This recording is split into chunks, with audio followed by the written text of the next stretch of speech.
嗯，真正嘅快樂，作者青蘋果，愛萬民靈修分享。名譽強如美好的膏油，人死的日子勝過人生的日子。往遭喪的家去，強如往宴樂的家去，因為死是眾人的結局，活人也必將這事放在心上。憂愁強如嬉笑，因為面帶愁容，終必使心喜樂。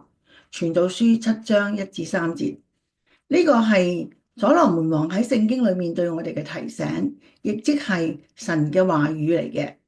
當你諗真啲嘅時候，其實世界上面係有好多真正嘅快樂，同埋一啲虛假嘅快樂。我哋應該去分別咩係真正嘅快樂，同埋乜嘢係一啲表面上嘅快樂呢？特別係當你令自己快樂嘅時候，係用別人嘅痛苦嚟建立你自己嘅快樂啊？定係你嘅快樂係建築喺一個合理、充滿正義感嘅方法上面呢？試下研習聖經啦，佢會指出咩叫做真正嘅快樂俾你知，就好似耶穌基督咁樣無條件咁樣愛你，願意為你犧牲佢嘅肉身嘅生命，取得榮耀嘅冠冕。呢一種犧牲嘅精神，受到萬人愛戴嘅喜樂，雖然係先苦後甜，但係佢嘅快樂係永恆嘅，係真實嘅，係冇其他後果或者憂慮嘅。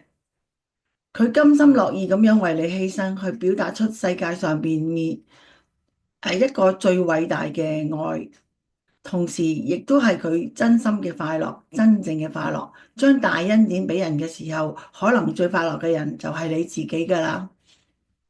最親愛嘅天上阿爸父，你俾咁大嘅恩典俾我哋當然係好快樂咁樣接受啦。同時，我哋都感到你同我哋一同快樂，因為你係俾一個大嘅恩典俾人類，以致有好多人得救。我相信呢啲就係天家嘅快樂。如果你恩待我嘅話，求你都俾呢啲天堂嘅快樂俾我哋啦，讓我哋睇到全福音嘅福音果子，讓我哋同你同埋天使咁樣一齊為嗰啲失喪靈魂嘅得救嘅喜樂，祈禱係奉主耶穌基督嘅名求，阿門。